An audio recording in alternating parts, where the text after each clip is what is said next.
Hi friends, it's Miss Collado here to read a story of 5 tough and tiny seeds. This story is written by Steve Metzger and illustrated by Mike Brine. Ready? Let's begin. 5 tough and tiny seeds sat on a slender reed, waiting for springtime winds to blow.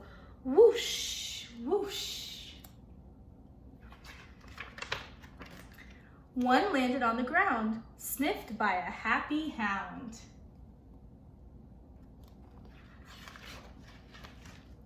Then there were 4 tough, tiny seeds. 4 tough and tiny seeds sat on a slender reed, waiting for springtime winds to blow. Whoosh, whoosh. One landed near a lake beside a wriggly snake.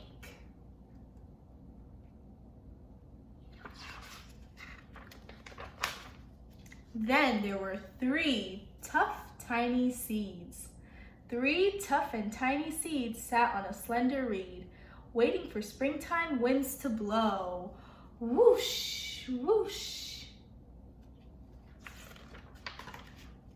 One landed near a tree, buzzed by a bumblebee.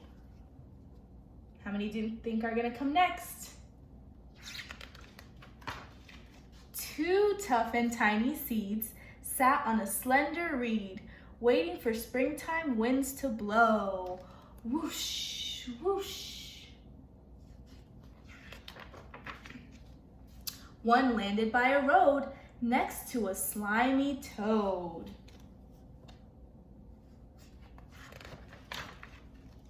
Then there was 1 tough, tiny seed. 1 tough and tiny seed sat on a slender reed, waiting for springtime winds to blow. Whoosh, whoosh.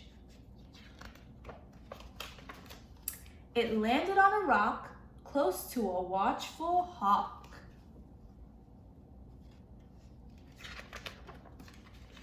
Then there were no tiny seeds.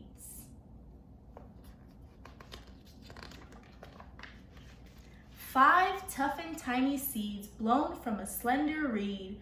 Raindrops are falling from the sky. Drip, drop. With bright and warmer days, now comes the month of May. Now it's time for the tiny seeds to grow.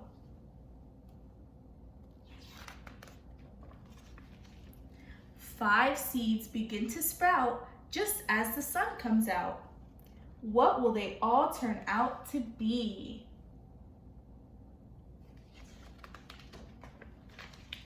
Growing taller by the hour, each one a different flower. This one is a rose. This one is a dandelion. This one is a sunflower. This one is a wild carrot. And this one is a cosmos. That's what became of 5 tough, tiny seeds. And then it tells us the life cycle of a seed. So it says, first, seeds come in different sizes and shapes. Inside every seed is a tiny plant just waiting to grow. Some seeds become flowers, such as daffodils, roses, sunflowers, and tulips. Then the seeds move. So some seeds fall close to the plants that made them. Other seeds travel to distant locations. This can happen when seeds fall into rivers or streams, or when animals carry them to new places. Then germination happens, which is when the seed must be in the soil or resting on top of the soil in order to sprout. When it rains, the coats on the outsides of the seeds are softened. Afterward, the sun helps warm up the ground. Then the seed coat opens up and begins to grow. Then roots and shoots. Roots grow down into the ground and absorb water and minerals from the soil. Shoots are the new parts of plants that come up from the ground. And then leaves. Green leaves unfold from the plant stems and grow up toward the sun. Leaves take in sunlight and produce food for the plant through a process called photosynthesis. Then flowers. When flowering plants are fully grown, their buds blossom into colorful flowers where new seeds can grow. And then pollination happens. Before seeds can grow, they must be pollinated. Sometimes the wind blows pollen from flower to flower. Other times, the colors and scents of flowers attract insect pollinators, such as bees. When bees visit a flower, pollen lands on their bodies.